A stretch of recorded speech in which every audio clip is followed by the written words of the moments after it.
You wanted the best. You've got the best podcast. The hottest podcast in the world. The Chris Voss Show, the preeminent podcast with guests so smart you may experience serious brain bleed. The CEOs, authors, thought leaders, visionaries, and motivators. Get ready. Strap yourself in. Keep your hands, arms, and legs inside the vehicle at all times, because you're about to go on a monster education roller coaster with your brain. Now, here's your host, Chris Voss. Hi, folks. Hi, folks. Chris Voss here from the ChrisVossShow.com. The Chris Voss Show. I figured I'd let her handle that one. Evidently, I've lost the touch of being able to sing that intro. So welcome to the show, folks. As always, the Chris Voss Show is a family that loves you, doesn't judge you harshly, because you're here to learn. You're here to grow. You're here to educate yourself. You're here to be smarter and to know stuff. And that's why we have these amazing authors on the show and some idiot at the mic. I don't know what that means. I don't know how that makes any logical sense, but the idiot's funny sometimes, and our authors are brilliant always. Go to goodreads.com/Chris Voss, linkedin.com/Chris Voss, Chris Voss1 on the TikTokity and all those crazy places on the internet. Today we had an amazing young lady on the show. We're going to be talking about her hot book. Came off the presses in March 18th, 2025. It is entitled Revitalize, Resettle, How Main Street USA Can Offer New Beginnings for America's Climate Displaced. Hillary Brown joins us on the show. We're going to get into it with her and find out some of her insights and some of the things that can help make the world better, it sounds like. Hillary Brown is a professor emerita at the City University of New York. She previously directed its interdisciplinary graduate program in urban sustainability. Her recent book, Revitalize, Resettle, How Main Street USA Can Provide New Beginnings for America's Climate Displaced, examines how our population may be shifting over the coming decades and calls for strategic planning and how we resettle those dislodged by climate adversity. Welcome to the show. How are you, Hillary? Hey there, Chris. Thanks very much for having me, and hello to your audience, your faithful audience. I'm looking forward to the discussion. There you go. We're looking forward to have you. It's an honor to have you as well. Give us your .coms. Where do you want people to find you on the interwebs or social media, etc.? Yeah, I have a website, and under the website it lists the books, but the URL is www.hillary.brown, HILLARY, BROWN, all one word, .net. That's there you go. So give us a 30,000 overview of what this book is. Yeah. Okay. So I'm looking at two of America's critical challenges. The first is how to counter the protracted economic decline and depopulation of many of America's rural towns and small legacy cities. It's kind of a downward spiral.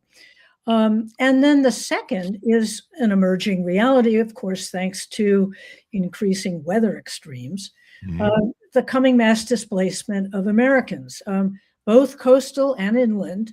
I'll talk about that are looking for more secure places to restart their lives. So the book envisions ways forward in the nexus of these two concerns. In other words, how many climate favorable, small, willing towns and cities, particularly those that are interested in revitalization, how they see it in their interest to take in some of America's displaced. They see newcomers will help rebuild the population, restore the economy, and bring new skills. So in a nutshell, I argue for repopulating many of those wonderful places across America. There you go. So is your, and we talk a lot about these terms, Main Street, Wall Street. I don't know if there's big box companies or big box stores, I guess, maybe. Give us your definition of what Main Street means, and we'll just lay a foundation on that. Sure. Traditionally, main streets were where people would gather, the community would come. There was all kinds of enterprise There was government. There might be churches and courthouses. And that I remember from my youth when I went to college in Ohio. They were wonderful small towns. And the main streets really were the commercial center, where often farmers or other workers from away would come. Mm-hmm. Mm-hmm. And then things really kind of changed in the 80s, where Wall Street kind of took over, big box stores, big box this, putting a lot of these Main Street small businesses, mom and pop stores usually, that were the backbone of the economy, kind of out of business. You saw a lot of main streets dry up and become ghost towns. I mean, there's still many I can see as I go around. And climate change displacement, I mean, it's a real thing. I mean, we're really starting to see some wildness go on. I'm visiting Utah right now with my mom's, where my mom lives. I go back and forth between Vegas, and she there's no snow here. I don't know if you've been seeing the reporting, but we've got like no snow, and it's January 7th, 6th, right? 7th right now. Wow. And so all these people are making these videos. They're flying in from all over the world, and they paid for these vacations to ski, and there's no snow. And they're non-refundable vacations, evidently. Absolutely. And they're just skiing in like a little bit of fake snow they made, and then just mud. Well, some of the snow got sent to New York. We've had two really lively snowfalls. Yeah. It's always those people in New York. What's that? Wall Street. Yep. What's that salsa commercial? New York City. Anyway, yeah, but evidently there's not enough to go around this year, I guess. Exactly. Yeah. One of my case studies I'll talk about later is a town that lost its ski area, basically. Which town was that? So a town of West Windsor, Vermont, small town adjacent to a ski area that, for lack of snow, apparently, and other reasons, it closed. And the town really lost its population. Real estate prices dropped, and eventually the town was smart enough to engage with an NGO who helped them actually buy the ski area and revitalize it. And so the population came back, the town real estate came back. So that there's a can-do mentality in many of these places that I rely on in the book. There you go. We had CBS News national correspondent Jonathan Vigliotti on the show a couple years ago, and he wrote a book called Before It's Gone, Stories from the Front Lines of Climate Change in America. And CBS would send him in to do interviews whenever there was like a climate change in one of these small towns, and they really get destroyed by some things that can happen, a landslide, some sort of event. They don't have a lot of the expensive resources, they don't have the tax base to be able to have the resources and stuff. And so he really documented that. And so to my understanding, I'm asking you this as a question, your theory in the book that you espouse is that what's going to happen is climate change, rising waters, hurricanes, what was all this? We just had wildfires. We saw the wildfires in California, and then I think last year didn't we see a hurricane or a tornado come in out of the ocean, a hurricane? And we're like, hurricanes don't come out of the Pacific. What the hell? We're like, I guess technically they call it something else, but it was forceful like that. Yeah, and we're just seeing these extremes, like the snow. I mean, I'm kind of freaking out because I'm used to there being snow when I visit my mom for the holidays, and it's cold, it's just mucky, mud, it's cold and dry. Yeah, and this impacts probably the future of the water for the next year for everybody. Absolutely, Vegas and California downstream from us. The West is being parched and has no snowpack for recreation or for farmers. And we've and so your theory is weirdness. Some of these places, maybe California, Florida, coastal places with rising seas and tides and extreme weather, Yeah. more people might start moving inland where there's higher ground.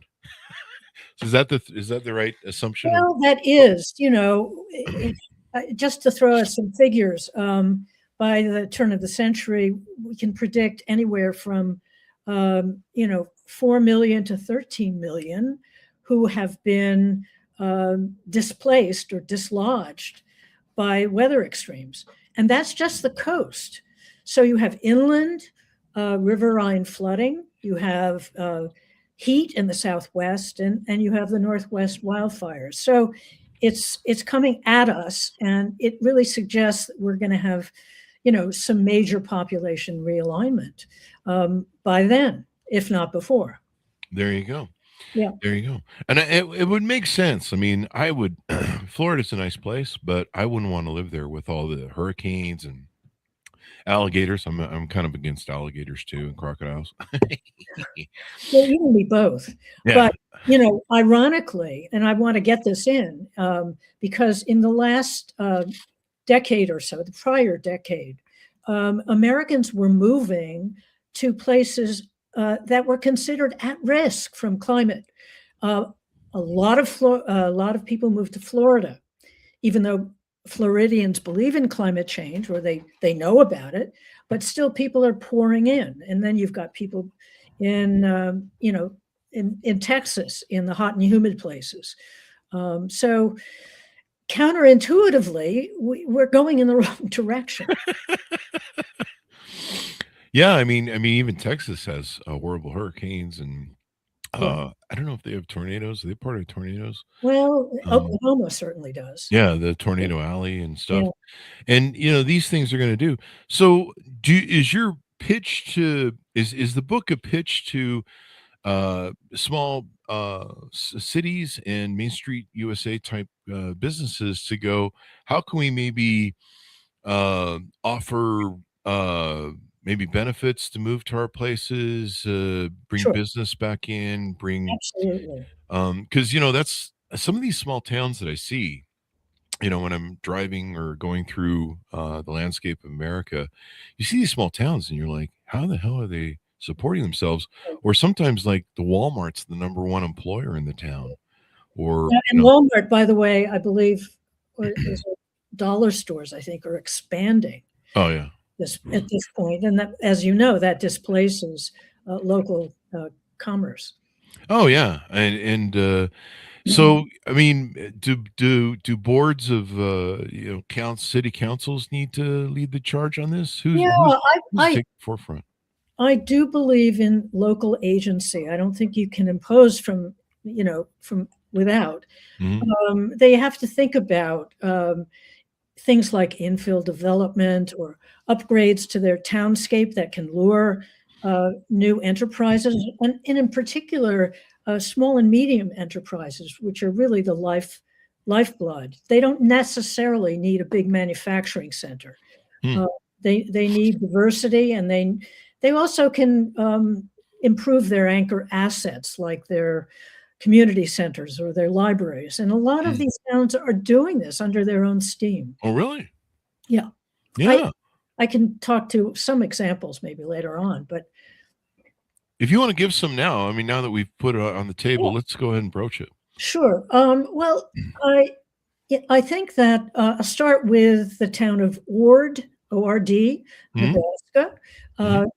By the turn of the last century, they had seen population decline, and closing of stores, and they really got together and imposed a 1% sales tax that would go towards spurring downtown new commerce. They also founded a leadership academy, which would retrain people out of work, as well as instill in youth an entrepreneurial spirit, as well as civic connectedness. And they also rehabbed a lot of their empty places and made Mm. that available. And what they found after 10 years was they had a 55% increase in people between 30 and 34, Mm. which is the population you want to recruit because they bring their kids. Yeah, Uh, yeah. and refill the schools, etc. So, And lay down a future too if some of those kids may be staying, right? sorry, yeah, I think that's important. You really Mhm. want to stress the investment in the community and, you know, commitment to a local culture. Mm, there you go. And maybe this will happen. I know COVID really did a lot of that displacement, the moving around that you were talking Yeah, about. yeah. I know some of the favorites at that time. I think people are moving back now. But some of the favorites were like Texas and Florida. I know Florida. Vegas is a favorite for, and those are all state tax-free states. Absolutely. Lower And housing costs, more Mhm. jobs. Now you mentioned that one city they lowered, I think, the sales tax. This is Well, kind of a hard. they Go ahead. raised the sales tax Oh, they to raised the sales a tax. surplus that they could uh, use to redevelop. Oh, okay. All right then. I mean, I imagine there's kind of a balance of some of these cities where they can't really lower their taxes like you can in, Florida, where you can just wipe out state taxes. Yeah, Of course, if you're a city in a state, you're kind of stuck with whatever the state taxes yeah, are, right? exactly.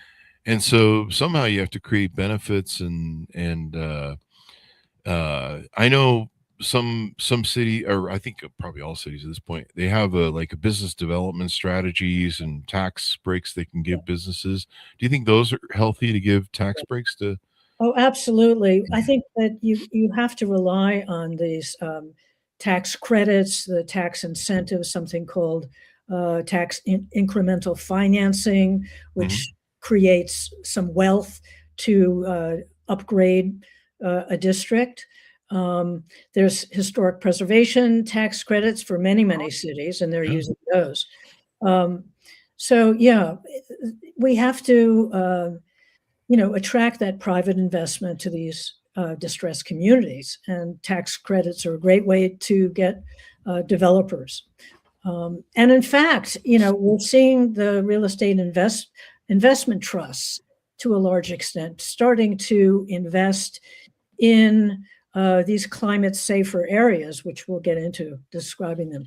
Um, and they're working to help increase population in small towns. there you go. Well, I went out to recently to a town called Eureka, And and in Utah. oh, you can, yeah. And it's an old mining town. It was like an old Mhm. silver mine that was a boom town, back in the day, that old story. And it's still very remote. It takes about an hour to drive out there, and it's there's no 7-Elevens there, there's no Walmarts there, there's no big box anything there. In fact, everything's pretty old. Last time I was there, the main street, there's kind of like a strip of buildings, just like Ord, Nebraska. I pulled up here. And when I saw them last, I don't know, was it 10, 15 years ago? The whole main street was like dead. It was just like zero empty. No one was in the buildings. Yeah. There's no businesses there, maybe one or two. And I went back recently to do photography, I think 2 or 3 months ago. And they had filled most of the front place up, and Yeah. it seemed to be thriving. They were holding a little parade. It was kind of interesting given the size of the town. And yeah, so hopefully these small towns make a comeback, and Absolutely. they're kind of, the people in a small town are pretty nice people. I find they're very interesting, down to earth, sort of salt of the earth Americana Yeah, or they're so. community centric, and we've done a great disservice, I think, by um, not advocating resources to our rural areas. We're very urban centric globally, but in particular in this country, the philanthropy, corporate grants, and so on rarely go to rural areas, and Mhm. that has to change.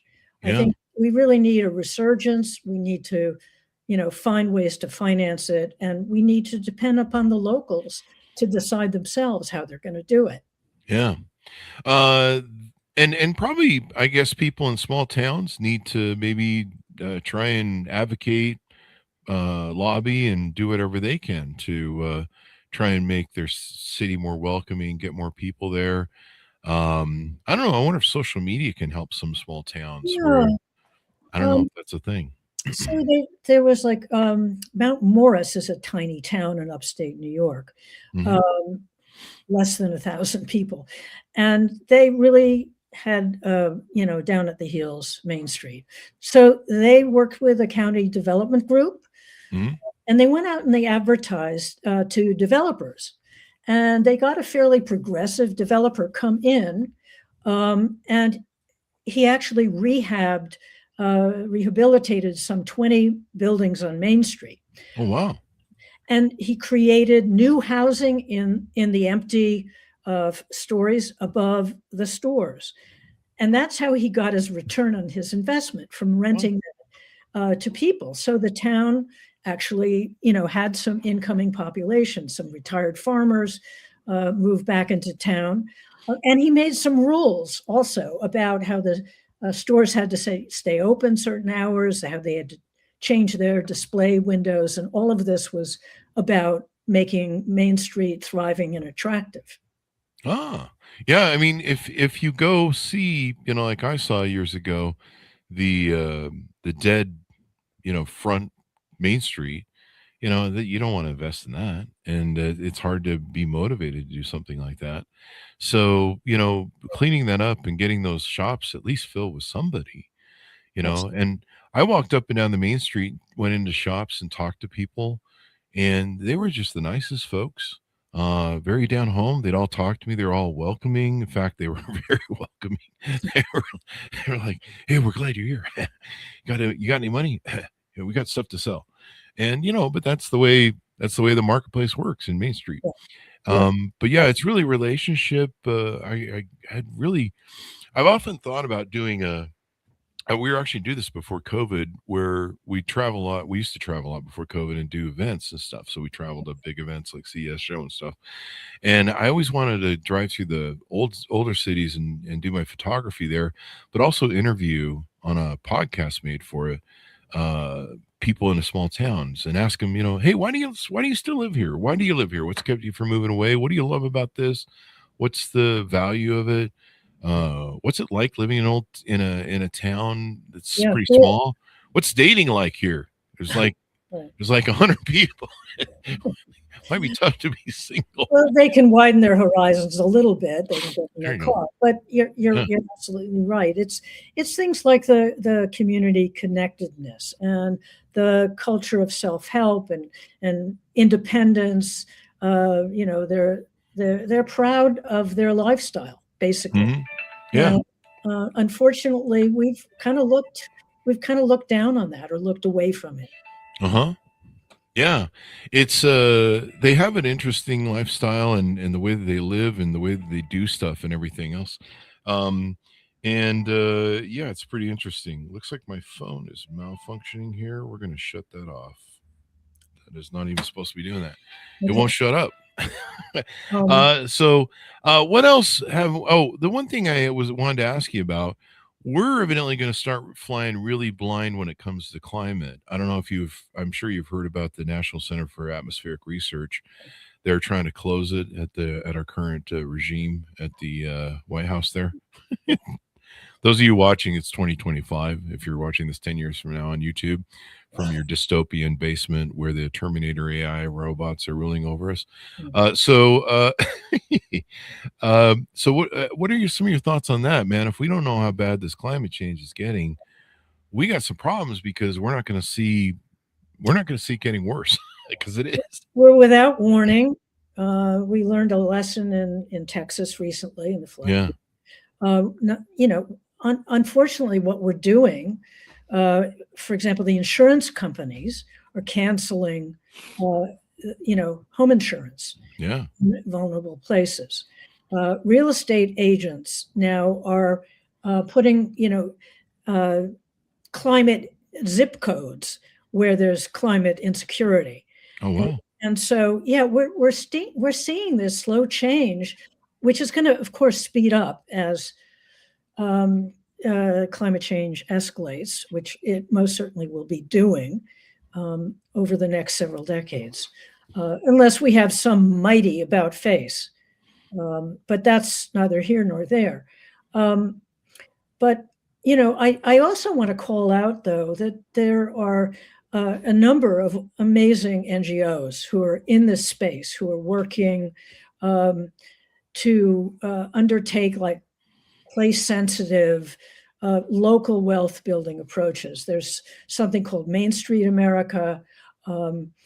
There's the idea of the Rural New Deal. A couple of senators a while back wanted to have another Homestead Act to bring people out to the Middle West. But it is really the Main Street investments that are going to supercharge the resurgence. And I want to just stress that it is time for philanthropy and corporate giving to reinvest. They're woefully underinvested.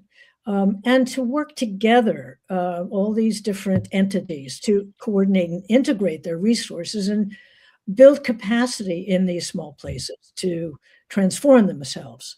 So I think, in the absence of federal action, and there's plenty of federal action that is undermining the health, wealth, and well-being of people living in small town America as we speak. So we need alternative sources, and states will rise to the occasion, but we need more corporate funding and more foundation. There you go. Yeah. Do you see do you see an issue with AI? Maybe AI can help small towns cut the edge. Let me say this about AI. Yes, in some ways, the problem is that many of these smaller towns don't have adequate broadband, right? Yeah. And that's been clawed back for some places. But even worse, let me just interject that where are we building all of these data centers? We're building them in farmland. We're building them next to poor communities. And these are basically problematic in many ways, from pollution and excessive energy, water use, and noise. So, yeah, I'm not too grateful to AI because we're just not thinking enough about how to do this. In Europe, they are taking measures to reduce the impacts of these. Yeah, I know there was some. They were Bitcoin miners. They were building some of these industrial outfits outside of small towns, and the small towns, the noise from the fans, because they have to do a lot of cooling. The noise from the fans would just, these are small towns. It just bounces around the valley, the sound and stuff. And so, and then many being planned, and there's no control over how this is being done. Yeah. And probably no thought. They probably just see, well, it's a poor area. We'll just take advantage of it and keep on trucking. And that's probably not the way to approach this. I mean, it's a great opportunity to revitalize Main Street. What else do we talk about as we round up the show that maybe you want to discuss or get out on to the audience? Well, I just want to reemphasize a few things. I think that, the extent to which, we've emphasized so much about urbanization. And what's important is that we seem to have forgotten that it's the world's rural regions that effectively make city life possible, because they provide water and energy and material. So they're really major contributors to urban wealth and well-being. And so we really cannot neglect them. We can't ignore the plight of America's rural places in decline. Yeah, because they may be our future the way the water rises. Well, I mean, you need to move to Colorado, be a mile high. Yeah, so I can stay dry. And the book shows maps of some of the more desirable places. It overlays things like opportunities with those desirable places, like renewable energy, like the major wind belt in the Midwest, and plentiful access to sun in upstate New York and New England. So those towns can then have energy affordability and resiliency. There you go. Yeah. Yeah. Pretty awesome. Now, let's go over some of the stuff you do at your website. I know you do some speaking, maybe some consulting and things like that. What are the offers you have over there? So I talk a lot about my several previous books. I'll mention maybe two. Mhm. I think the one that is really most important and has seen a lot of use during the prior administration when we put so much money into infrastructure was called Next Generation Infrastructure. Mm. And it looked at some somewhat unorthodox ways in which we can look at our energy, our water, our waste management, and commerce in sort of synergistic ways as a way of eliminating waste or reducing waste and decarbonizing. Mm. So that's something that I think is very important, and it also underpins the Revitalize Resettle book as well, because it urges small towns to think about this kind of closed-looped activity. Mhm. There you go. And the other book, more recent book, looked at strategies that emerging economies could utilize to kind of leapfrog over fossil fuel use, Oh. and start to pull together their farming resources and together with energy and water and overcome their poverty. Mm. I imagine farms are things that are really struggling right now with the soybean issues and the tariffs and all that sort of The stuff. tariffs, the Yeah. industrialization, the closure of family farms is absolutely epidemic.